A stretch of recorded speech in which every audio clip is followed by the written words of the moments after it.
right, welcome to a new installment of the Fragments Silicon Reviews. 4 reviews up this week. The first of which is PLONG.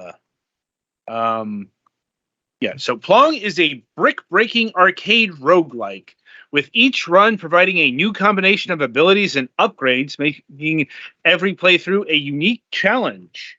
To couple onto that, wreak havoc as a rogue virus in the distant year of 1998.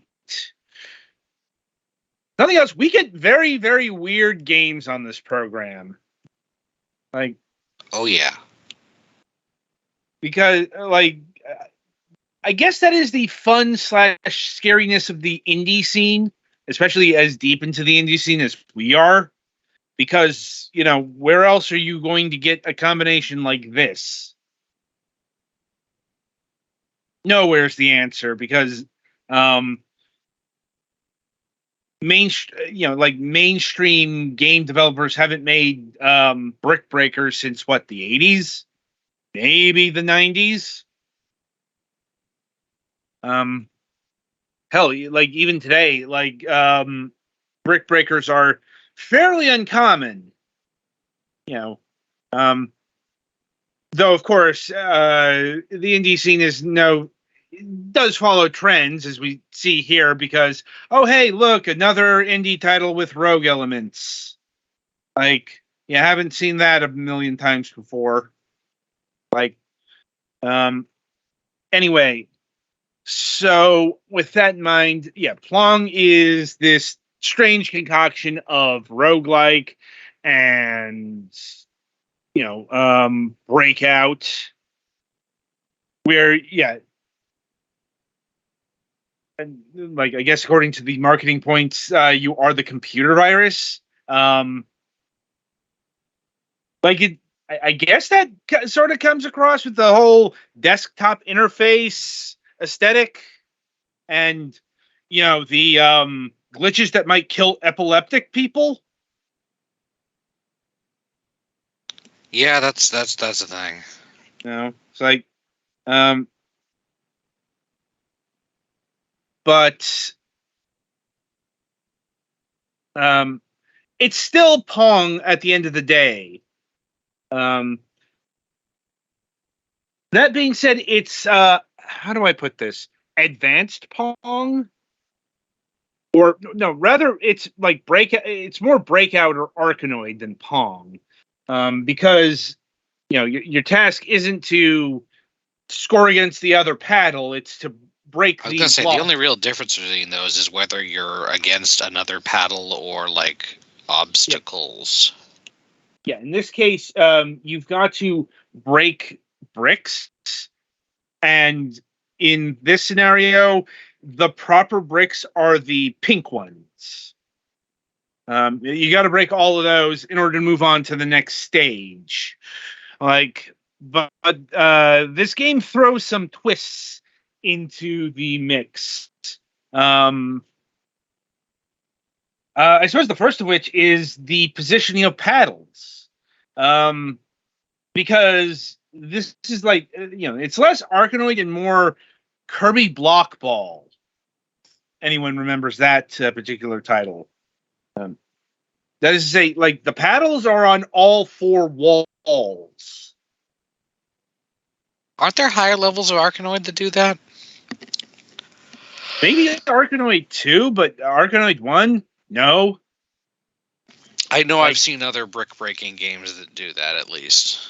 No, I know I know that this game didn't just invent that. Yeah. Which is why I brought up Kirby Block Ball, which is a brick breaker that does that. Yeah. But it's uncommon enough where I don't really like that gameplay implementation, because I always felt it kind of needlessly complicates the purity of gameplay, and also it throws off my brain. That is as, that is to say, you independently control the horizontal and the vertical. Like you move the mouse up and down in order to control the vertical, and you control the horizontal. You might not think that's a lot to keep track of, but also keep in mind you're dealing with the chaos theory of a ball. So it can be a bit unpredictable. The ultimate Like point is it may be theoretically deterministic, but good luck having that amount of precision. Right. And like, the ultimate point is I kept losing the ball, but fortunately that doesn't affect much in PLONG here. Like if you lose your ball, you lose your point multiplier. It's still a penalty, but you don't have lives in this game. But what it replaced it with is arguably much worse. But I'll get to that in a bit. Because honestly, it was the thing that killed this game for me. But yeah, it's like this game ultimately is a bit more complicated than Pong, simple Pong, Breakout, Arkanoid, what have you. And also this it will throw various gimmicks into the fray. I mean, once you get out of the first set of levels, for example, you will get penalty additions, I guess is a good way of putting it. Like, for a good example is it'll put a gravity well in the center of the field of play. So, the ball is going to be even more affected by angles than before. And, it's that much harder to do precision aiming. On the flip side, depending on which multiplier you go with, it's 1, 1.5, 2. You'll get the penalty sooner. You do also get pure thing, positive benefits like the piercing shot, which you can go right through bricks, stuff like that. But this is all further complicated by the game killer. For some indiscriminate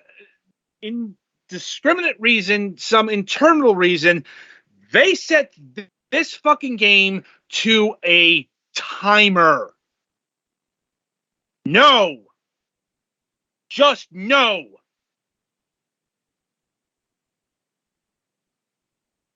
I'm like, and to lay it out for my exasperation at this is a brick breaker. This is something that's at the heel and whims of random chance. This one, especially with some of the stuff that you can do. Like, for example, in order to slow down, pause, or even add time, what you're going to want to do is either hit the ball, you speed the paddle up and hit it, and then press the button down, and you'll get time back. But ultimately, the problem is, especially when you get down to last block syndrome. I'm sure, if you've ever played a brick breaker, you've experienced this. Yup. You're down to the last block, and you're trying to find just the right angle to hit it. But, it takes a bit of time to hit it. Mm-hmm. Meanwhile, in this particular brick breaker, you have a fucking timer that's counting down. And you're kind of powerless to do anything about it. That sounds stressful. It's moronic. Both valid emotions at that point, yes. Yeah. And this is why I sound this is my anger towards the game. Like, okay, I get what you were trying to go for here, but randomization and time limits don't play well with the asking for a relatively high amount of precision for the amount of direct control you have. Right. You can time out, and it's not going to be your fault because you're either at the mercy of angles. You can exactly plot it out, but you're not going to get to where you are, or you're just going to keep missing. It's like it's something that's out of the hands of skill.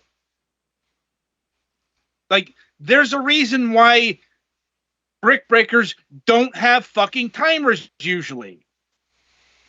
This is it.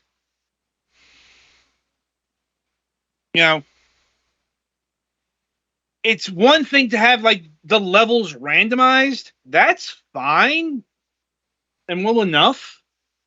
But to have it in a limited time capacity, especially as you go along with the game, it adds more fucking fuckery to the physics and shit by design.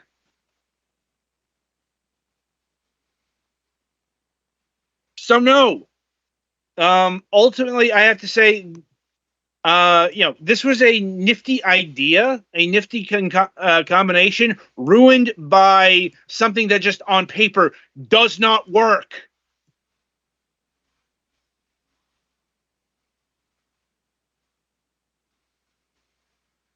Anyway, also worth mentioning, this game is technically speaking, a rogue light because it's got meta progression. Your scores is more than score. It's also currency. You get that to unlock stuff, at various tiers. For whatever amount that is worth. Anyway, in terms of pricing, this game clocks in at $5.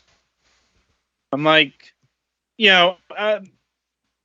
once again, as a breaker on its own, $5 is a more than adequate price.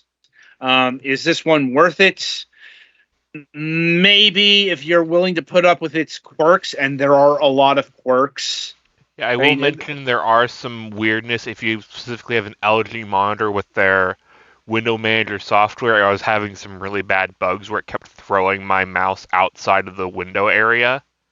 Yeah. So definitely avoid if that's a setup you have. Yeah. But more to the point, like, this game is kind of selling itself on quirkiness. Mm-hmm.